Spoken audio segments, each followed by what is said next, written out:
आप देख रहे हैं भवानी टाइम्स। साथियों, इस वक्त अदानी पावर प्लांट के कर्मचारियों को समर्थन देने के लिए जनप्रतिनिधियों के जो आज फौज आई हुई है, इसके साथ ही यहाँ पर कुछ गराड़ा क्षेत्र से आए हुए सरपंच और ग्राम पंचायत सदस्य और माजी सरपंच भी उपस्थित है। इन्हीं के साथ साथ पंचायत समिति सेजगांव क्षेत्र के पंचायत समिति सदस्य भी यहाँ पे आए हुए हैं। तो बारी बारी से हम जानने की कोशिश करेंगे कि ये अदानी पावर प्लांट के कर्मचारियों को समर्थन किस मुद्दों पे दे रहे हैं और उनके यहाँ के आने का प्रयोजन क्या है, इसके बारे में जानेंगे। मेरा नाम ज्योति शिवदास शरणागर, मैं पंचायत समिति सदस्य सेजगांव क्षेत्र, मेरा प्रॉपर गांव सेजगांव है। यहाँ आने का उद्देश्य यही है कि हमारे जो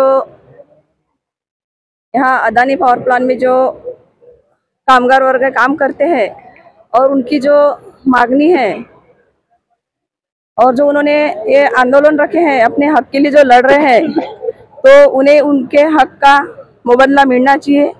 यही मी कुमारी श्रद्धा रवींद्र वंजारी, सरपंच ग्रामपंचायत गराडा। माझ्या इथं येण्यामागचा रिझन म्हणजे हाच की अदानी बीज प्रकल्पामध्ये माझ्या गावचे जे मजदूर वेगवेगळ्या कंपनीमध्ये जात असतील आणि त्यांना जो मिळायला पाहिजे म्हणजेच जी मजुरी म्हणून त्यांना जे ज्या पर्सेंटेजनी मिळायला पाहिजे त्या पर्सेंटेजनी त्यांना ती मजुरी मिळत नाही। त्याच्यासाठी हा आमरण आंदोलन उपोषण ह्या ठिकाणी त्यांनी उपस्थित केला आणि त्यांच्या ज्या मागितलेल्या मागण्या त्यापैकी 10 तर नाही पण 5 तरी त्यांच्या मागण्या पूर्ण होतील असं मी त्यांना समर्थन देतो। धन्यवाद। मी रवींद्र वंजारी, माजी उपसरपंच ग्रामपंचायत गराडा। मी सन 2000 मध्ये उपसरपंच असताना त्यावेळेस अदानी प्रकल्प हा यायचा होता आणि ह्या परिसरामध्ये अदानी पॉवर प्लांटचा प्रकल्पाचा पहिला विरोध जर कधी मजबूतीने केला तर ते आमचे भाऊ वायटीजी कटरे यांच्याच माध्यमातून हा आम्हाला माहित झाला की इथे काहीतरी हा प्रकल्प वीज प्रकल्प तयार होत आहे आणि हा अनधिकृतरित्या इथे बसलेला आहे आणि बसवलेला आहे। हा यांच्याच माध्यमातून माहित झाला, नाही तर आम्ही ह्याच रोडने जेव्हा गोंदियाला जात होतो। अनधिकृत म्हणजे कसं काय? अनधिकृत म्हणजे इथे कोणाची जमीन कोणाच्या नावाने, कोणाच्या 7/12 कोणाच्या नावाने। 285 एकर जमीन गेली माझ्या गावची, 285। त्यावेळेस कमिशनर कडे आम्ही गेलो, साहेब होते नागपूरला, कमिशनर कडे गेलो आम्ही। त्यांनी आम्हाला कमिशनरनी सांगितलं की तुमच्या मागण्या जर कधी माहिती करून घ्यायच्या असतील तर तुम्ही जिल्हा कलेक्टर कडे जा।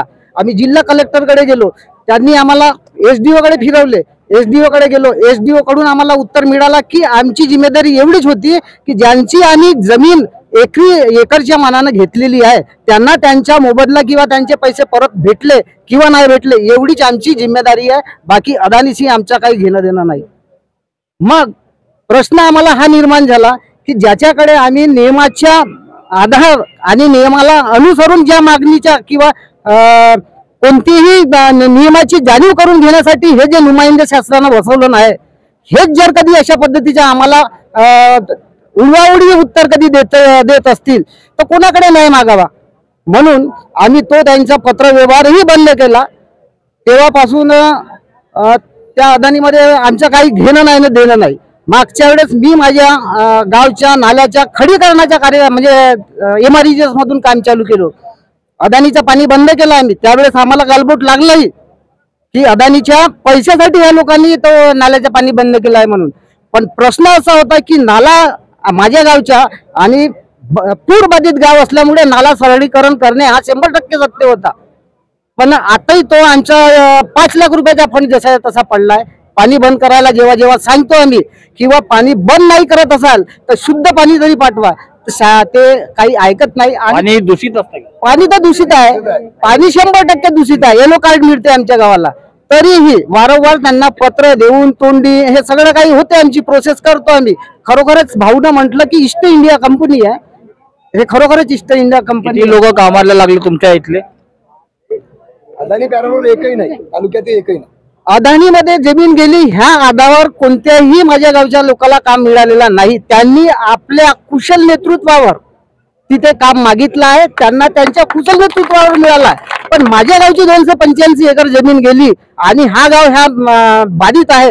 तर अदानी आणि गराड्याच्या सामंजस्य म्हणून सनी किंवा एक भावनात्मक तर मी त्याच्या खाल्लो तर त्याच्या परत करीन ह्या आधारावर कधी त्या माणसांना पत्र किंवा तुमच्या गावात सुशिक्षित आहेत त्यांना मी सामावून घेतो, अदानीत मध्ये काम देतो असं काही नाही. त्यांच्या स्वतःच्या कौशल्यावर ते काम करत आहेत आणि मला एवढंच म्हणायचं आहे की ते त्यांच्या कौशल्यावर काम करत आहे आणि त्यांना जो नियमानुसार जो पेमेंट मिळायला पाहिजे आणि तिथे हुकुमशाही सारखा जो कार्यक्रम चालत आहे आणि यांनी मागितलेली जी माहिती आहे किंवा मांग आहे यांची पूर्णत्वात जावो यांच्या पाठीशी आम्ही ग्रामपंचायत गराड्याचे लोक आहोत.